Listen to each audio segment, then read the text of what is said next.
Guardian, he called, beckoning Fermac to his side. The hound whelp loped over, sitting down in front of him with his head tipped to the side. The Veilman crouched down and ran his hand over Fermac's ears. "You are the master of the animals, correct?" he asked, already knowing it was true. The dog woofed his agreement. "Do you know if all the dogs who act as guardians are loyal to me?" Fermac tipped his head to the other side before he whined. The Veilman ran his hand over his face.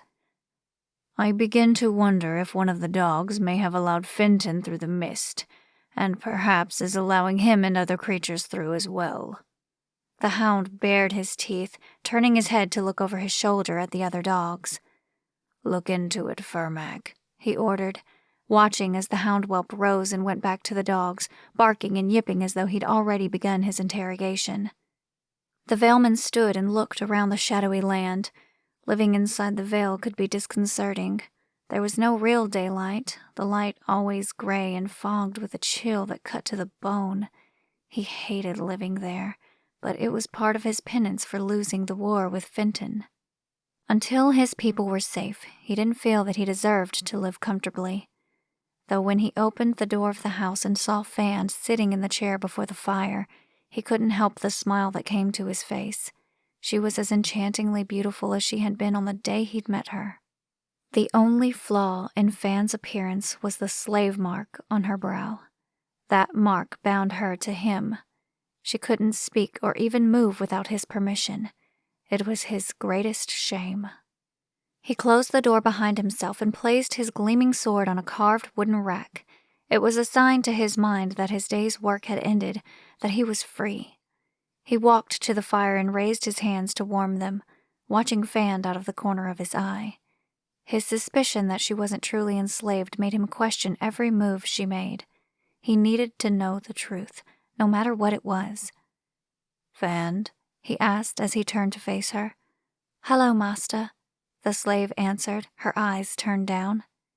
The Veilman stepped forward and crouched down in front of her, taking her hand in his. "How is it with you?" "It begs its master." He squeezed her hand. "No, I don't ask the slave. I ask Fand. How is it with the Queen?" "I am well, sir," she responded, her voice sounding like the woman he'd met millennia before, rather than the slave he'd housed for the last few weeks. He gazed at her with focus, his body tilted toward her. "You see the lives of your children, don't you, Fand?" he asked, choosing to allow the walls to fall between them. "I do," she answered, no expression on her face, though the way she spoke told him the truth.